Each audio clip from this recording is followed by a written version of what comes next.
Hello friends, welcome to our channel. మన ఏపీలో ఉన్న రైతన్నలకు ఏపీ రాష్ట్ర ప్రభుత్వం మరొక శుభవార్తనైతే తీసుకొచ్చిందండి. ఎవరైతే రాష్ట్ర వ్యాప్తంగా మనకు రైతులు ఉన్నారో వారందరికీ కూడా రాష్ట్ర ప్రభుత్వం అనేక పథకాలను అయితే తీసుకొస్తుంది. ఇందులో భాగంగా రైతులకు మరొకసారి మనకు 16,000 రూపాయలనైతే జమ చేయబోతుంది. ఇక ఈ 16,000 రూపాయలు ఎందుకు జమ చేస్తున్నారు ఏంటి అనే వివరాలన్నీ కూడా మనం ఇప్పుడే వీడియోలోకి అయితే వెళ్ళి తెలుసుకుందాం. వీడియో చూస్తున్న ప్రతి ఒక్కరు కూడా లైక్ చేయండి, తెలిసిన వాళ్ళకు వీడియోని షేర్ చేయండి. అందరికంటే ముందుగా ప్రతి వీడియోను మీరు మన ఛానల్ ద్వారా తెలుసుకోవాలనుకుంటే ఇప్పుడే వీడియో కింద సబ్స్క్రైబ్ అనే బటన్ ఉంది, సబ్స్క్రైబ్ చేసుకుని పక్కనే వచ్చే గంట పైన కూడా నొక్కండి. ఇక మనం వివరాల్లో కనుక వెళ్ళినట్లయితే మన ఆంధ్రప్రదేశ్ రాష్ట్ర వ్యాప్తంగా ఎవరైతే అర్హత కలిగిన రైతులు ఉన్నారో వారందరికీ కూడా ఎన్నో పథకాలను అమలు చేస్తూ దేశంలోనే అమలు చేయనటువంటి పథకాలను అయితే రైతులకు ఇస్తున్నామని ఏపీ రాష్ట్ర ప్రభుత్వం అయితే చెబుతోంది.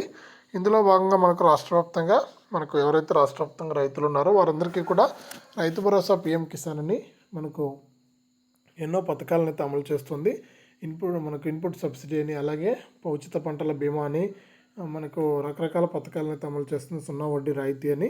ఈ నేపథ్యంలో రైతులకు మిచాంగ్ తుఫాన్ వచ్చింది మన ఏపీలో. ఈ మిచాంగ్ తుఫాన్ కారణంతో కొన్ని లక్షల ఎకరాల్లో అయితే రైతులు అయితే పంటలు నష్టపోవడం జరిగింది.